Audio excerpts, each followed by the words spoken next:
In 2022, the painful history of Canada's relationship with its Native American population was thrust into the limelight with the discovery of mass graves at former residential schools. For Canada's rulers, these boarding schools were seen as a vehicle to, quote, civilize the country's indigenous population, to bring them into the modern world. However, the reality was that such schools were often the sites of great cruelty, with children being separated from their families and communities and subjected to both psychological and physical abuse. However, such schools were not unique to Canada, with similar institutions existing south of the border. Today we talk to Dr. John Graham, author of Education at the Edge of Empire, Negotiating Pueblo Identity in New Mexico's Indian Boarding Schools, about the history of Native American education and the history of Native American schooling in the United States. I'm Patrick Needham. And I'm Jean Bajoan. And you're listening to Talking History.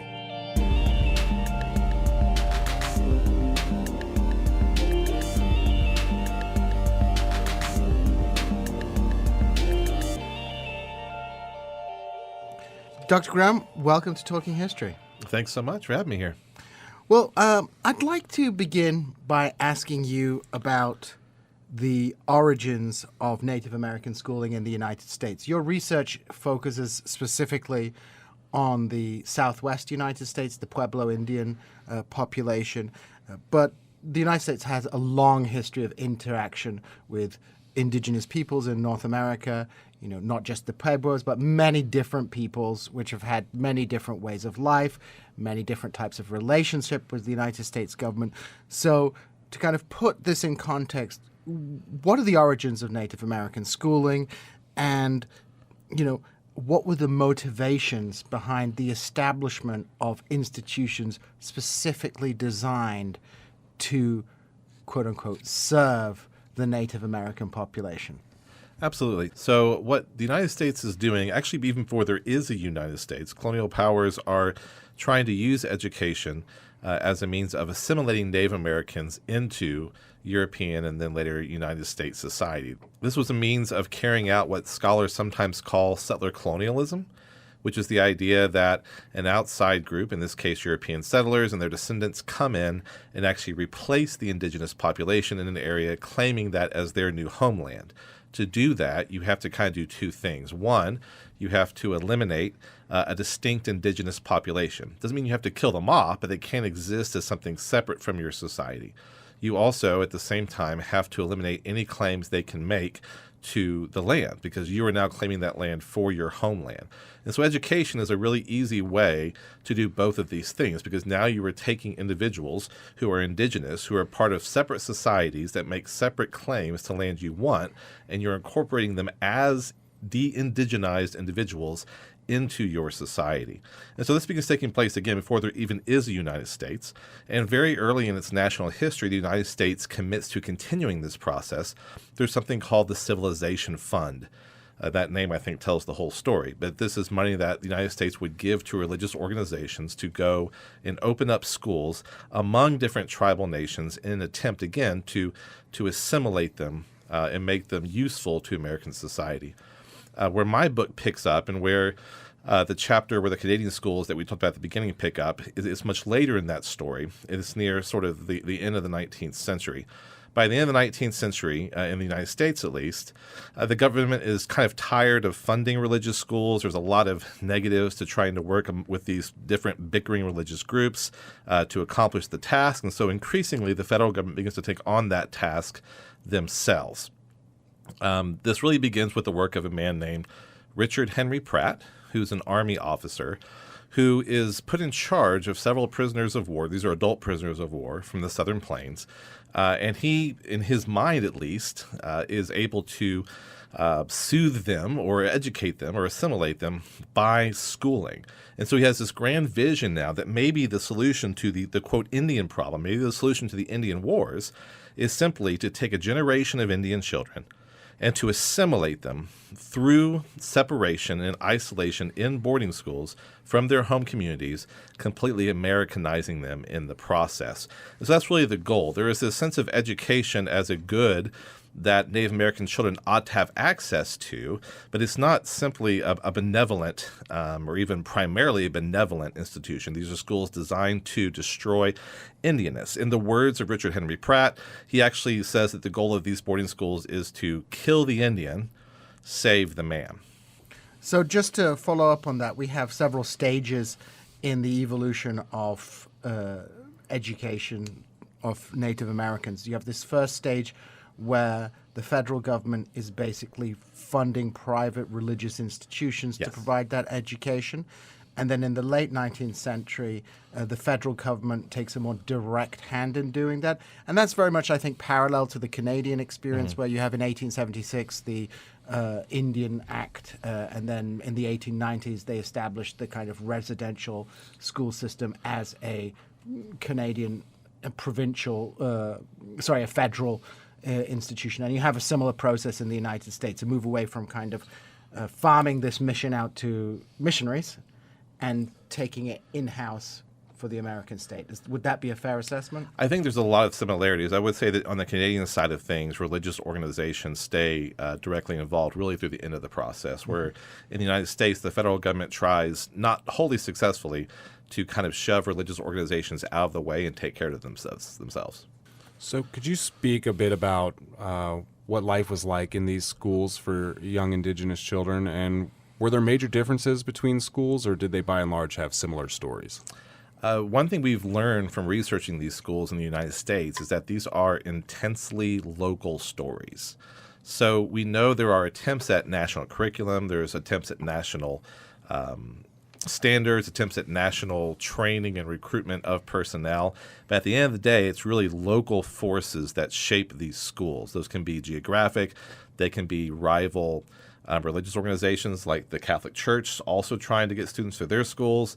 It could depend on how close home communities are to these schools. There's a lot of factors in play. But what we can talk about that may be helpful is intent, right? If the schools had worked how they were supposed to, what would have happened? And one way to get at that question, I think, is to look at what was a fairly typical first day at school for most students at most of these schools. And on the typical first day of school, if you are a Native American student going to one of these boarding schools, you're going to lose four things. The first thing you're going to lose is your appearance. Your hair is going to be cut, is the major one for students in order to conform to more American ideals. You're going to lose your appearance. You're going to lose your clothing. Many of these students, whether they voluntarily went to the schools or not, would go in their very best clothes from home, try to make a good impression, try to honor their home communities. These clothes are stripped from them and are replaced with school uniforms. These are, for a large part of their existence, run like military schools. The third thing you're going to lose is your name, quite often. School personnel probably can't pronounce your name, and there's not a whole lot of reason in their minds to learn how. So they're going to replace that name with an English name. Sometimes that can be a very basic name like John Smith or Mary James, something like that. Other times the names really drip with meaning that points to this assimilationist project. For example, in some of the roles of some of the schools, you can find names like Julius Caesar, William T. Sherman, Ulysses S. Grant, names like that. So you lose your name. And the fourth thing you're going to lose is your language. At least officially at these schools, speaking anything but English is forbidden. Now, we know that obviously clandestine conversations take place, and these languages are preserved to some extent, though much is lost because of the schools. And punishment for speaking anything in English could vary. At some schools, we see slap on the wrist, maybe you miss dinner, something like that. At other schools, at one Canadian school, in fact, we have a survivor reporting that when he spoke English, a sewing needle was actually shoved through his tongue to remind him to never speak anything but English again. But so if we look at those four first day losses, I think we get a really good glimpse of what was supposed to happen at the schools, and then understand that it was mediated by local circumstances. So, what were those local circumstances? How did they play out in reality? You know, what are these circumstances that you're referring to? Sure. Well, so let's look at the two schools that I focus on for my research, was the boarding school in Santa Fe and the boarding school in Albuquerque. So in this case, we're talking about the Pueblo Indians of New Mexico, and they have several very important local circumstances that affect the degree to which the schools can bring full power to bear on them. One problem from the school's perspective is you still have a strong Catholic presence in the Southwest. And so these schools are actively recruiting and fighting for the same student pool as the federal schools. And therefore, to some extent, the Pueblos can kind of negotiate with both schools. Like, well, our children have to go somewhere, but we can decide where. And what will you do for us to get our students there? What will life be like for them? How will you improve it? We've heard these terrible things. What will you do differently? In the case of the Pueblos also, there are Pueblo communities very close to both schools. And so options like running away are, it seems, more frequent at those schools than perhaps other schools. Parents or other family or tribal leaders can visit the schools more frequently to make sure that things are being done correctly. One situation that seems to be particularly unique to the Pueblos, and I may be misspeaking when I say it's unique, but it's at least fairly unique, has to do, actually, ironically, with the end of the U.S.-Mexico War. The short version is that when Mexico gained its independence from Spain, it made groups like the Pueblos citizens. And so when the United States and Mexico signed the Treaty of Guadalupe Hidalgo, which ends the war, the rule or part of the treaty says that all Mexican citizens will have U.S. citizenship transferred to them if they do not leave the region in a certain period of time. And so the United States is now looking at these Pueblos and saying, okay, are they tribes? Are they Mexican citizens? How can we treat them? How much force can we bring to bear? Because if they're Native American, if they're politically and legally only wards of the state, we can do what we want. But if they're Mexican citizens under this treaty, then maybe they have some rights, and we have to respect those. And that takes decades to get solved. So those are just some examples of some of the local factors that can affect the way schools are able to operate. You spoke about the competition between the federal schools and the Catholic schools. Were the experiences at those two types of schools similar or different? That's a really good question. What I would say is that where they operate in isolation from each other, where students can't necessarily play them off each other, the experiences could be fairly different. For example, technically, the federal schools are non-sectarian, but I mean, at this point in U.S. history, they're run like Christian schools, but they're definitely not Catholic. However, in the case of the Pueblo, since there's Catholic schools nearby, a priest actually comes and says Catholic Mass at these supposedly Protestant, anti-Catholic at the time, American schools, where there can be competition between the schools. We see better food, better clothing. We see less corporal punishment, I would say, than when those schools don't have to directly compete with each other. So basically, for the Pueblo specifically, this kind of competition between the two external forces operating upon them gave them more negotiating room in shaping their relationship with that school system, whereas the situation in perhaps other parts of the United States is quite different, and they don't really have any options. Yes, I would definitely agree with that. In fact, among alumni from Albuquerque and Santa Fe Indian School, we tend to have more positive stories than we do from other schools. And we don't want to, again, we don't ever want to downplay what the schools wanted to accomplish and what would have happened if they'd been successful. But we also want to take seriously that through recognizing their situation, Native Americans, in this case Pueblos, do use agency to try to mitigate the schools as much as possible. So how did this this type of schooling system come to an end in the United States? We see, in a lot of parts of the quote-unquote settler colonial world, places like Australia, Canada, these things are taking place well into the middle of the 20th century. What about the United States? How does the system come to an end, and what's its kind of long-term legacy? Sure. So the system is sort of three-tiered in the United States. You have day schools, which operate in local communities, much like a school might today, 8 to 3 sort of school day, go home. You have boarding schools, on-reservation boarding schools located at the headquarters, and you might go there 9 months of the year, go home for 3. But at the top of this system, so the jewel of the crown, were these off-reservation boarding schools, where the goal, at least in theory, was that students would be taken away from their home communities as long as perhaps 5 years, completely isolated, and it's kind of a finishing school for assimilation. And so the system really begins to crumble from the top. In 1928, there's a government-sponsored report called the Merriam Report, named after the Merriam group that does it.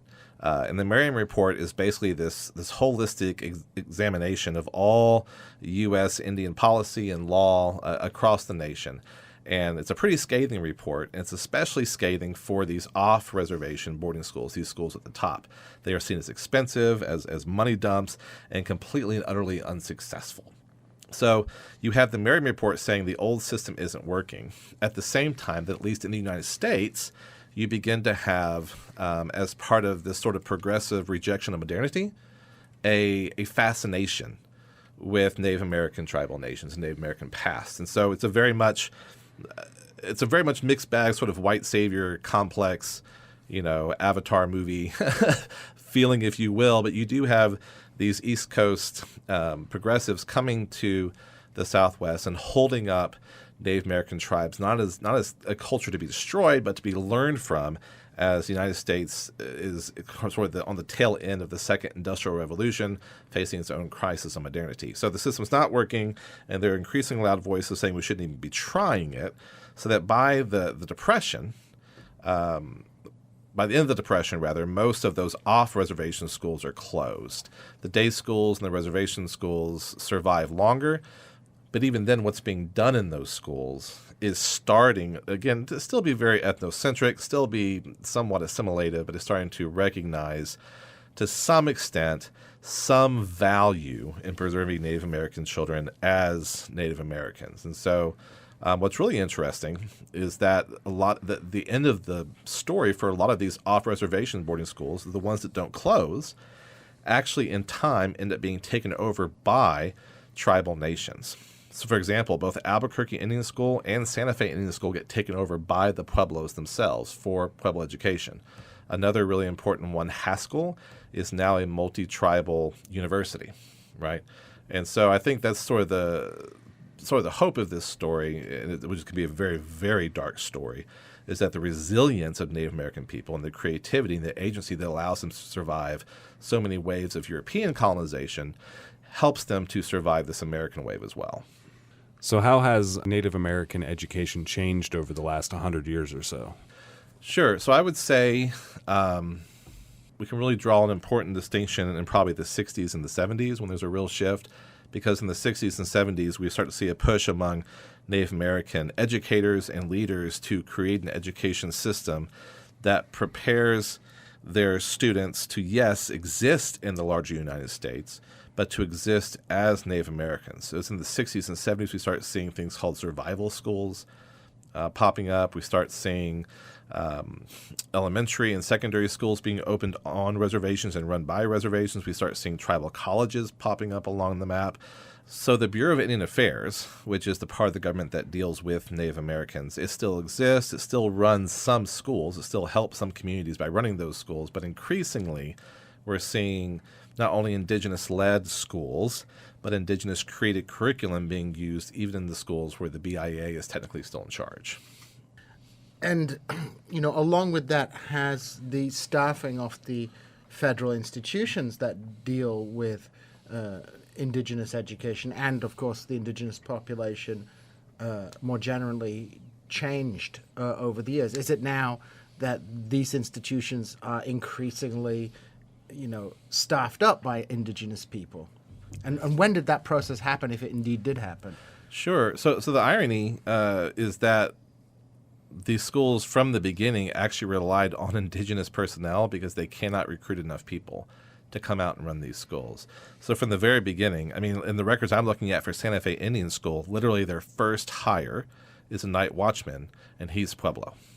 And then one of their next hires is an assistant carpentry teacher, and he's Pueblo, right? And so what also happens is that many, not all, but many alum of these schools actually stay in the system and teach at other schools besides their alma mater. So from the very beginning, these schools cannot exist without indigenous staff, which we see effectively undermines a lot of their mission, right? Because if your mission is things like to cut them off from indigenous culture or from their native homes, and you have someone from home working at your school that you can talk to at night about what's happening at home, or you can practice your language with at night, that hurts the assimilation process.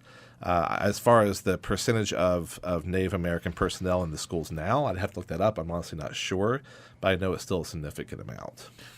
I'm actually very curious about this. In terms of the people who were hired into these schools from indigenous communities, what was their attitude? Because, at times you will have people from, let's say, an indigenous background who might completely reject that background and, as they say, be more king than the king, be more dedicated to the assimilation mission than perhaps like a white person. So, is there that dynamic there that you have, people who are of indigenous origins actually being very enthusiastic about this assimilation mission, or are they just basically in the system and secretly under the radar, keeping those links alive? Sure. So we definitely do have evidence of students who are successfully, what we would call just successfully assimilated, who do come to reject their home culture, who become ashamed of their traditions. And we have some that completely reject the schools, reject their influence, insist on never letting anything of it touch them or change them. But for most students and the ones who become employees in the schools, it's a mix, right? And there's sort of this pragmatic approach that we see often with parents and with students and tribal leaders of saying, look, the United States is not going away. We've got to figure out how this society works. We need to know its laws. We need to know its language. We need to be able to protect ourselves and defend ourselves and exist in this. So you go learn, and you go help train the next generation who will have to face this world on behalf of our tribal communities. But this is a fight we see throughout the late 19th and early 20th century, right? For example, there's a huge fight about whether or not Native Americans should work in the Bureau of Indian Affairs. Is it betrayal? Is it treachery to work for the government? And some would say, yes, this is a parasitic organization. Why would you work for them? And others are saying, well, this is a lot of funds and it's a lot of power and it's going to affect our homes. Should we not be involved? So it's a mix. That's all we have time for this month. Thank you for joining us, Dr. Graham. It's been a fascinating conversation. Thanks for having me. And thank you, listener, for joining us for Talking History, a presentation of KSMU and the Missouri State University Department of History. Catch us every first Thursday at 12:06 after NPR News. You can listen to this episode as well as our back catalog as a podcast available on the KSMU website or wherever you get your podcasts. I'm Patrick Needham. And I'm Gene Bachelor. And you've been listening to Talking History.